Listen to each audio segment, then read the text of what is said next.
Hi friends, good to have you here. Welcome if you're new here, or welcome back if you have been watching me for some time now. This month, I'm going to be talking about why you're not signing clients and why you're not keeping them. I'm going to be doing a series talking about this topic because I've gotten a lot of questions, because I've seen a lot of things in my short time of working remotely as a freelancer, and I just thought to come on here on this platform to do this video and share with everyone that might need this. So this is a good time for you to subscribe, because I'm not just going to end in one video. It's going to be a series of videos. Click on your bell notifications and like to support the video. But before then, let's jump right in.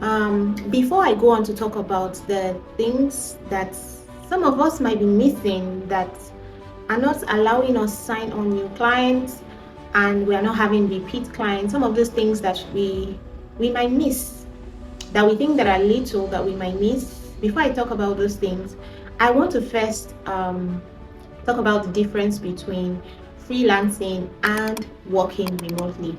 Now, when I first started, this was a concept that confused me, and I think that it might be confusing some people. So let me try and explain in my own understanding. And I went on to ask Chat GPT just to be clear on what the difference is of being a freelancer and working remotely. And yes, it just confirmed what I already knew, which I'm going to share with you in this video today.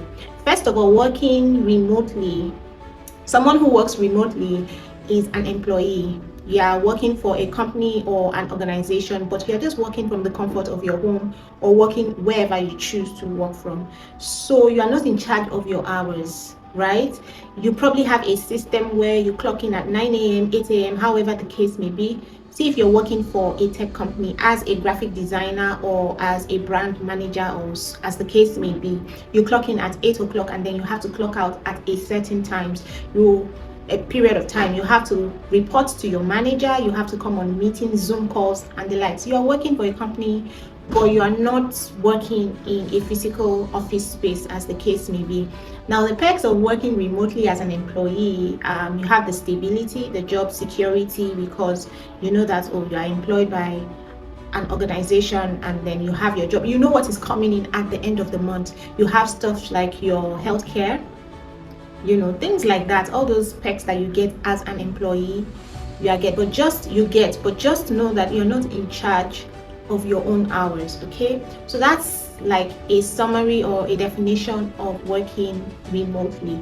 Now, working as a freelancer, these two concepts are similar but different in a way, and the way that differentiates them in my own understanding is the working structure. Yeah, working as a freelancer, you are your own boss. You are self-employed. You are building a business.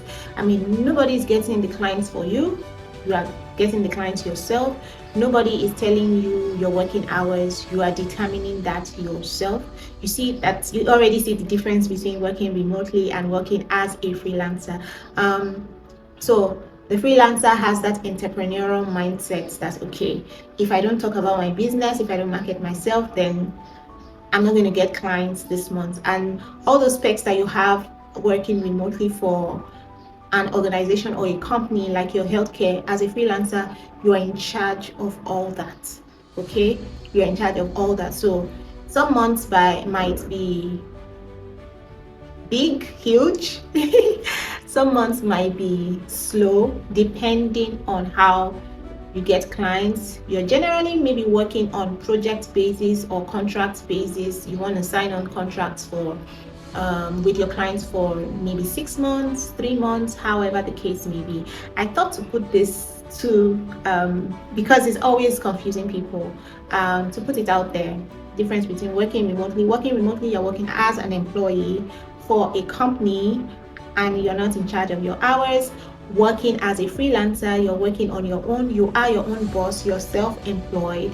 You're in charge of your own hours. You get your clients. You take care of your healthcare, everything that has to do with that, your taxes, very important.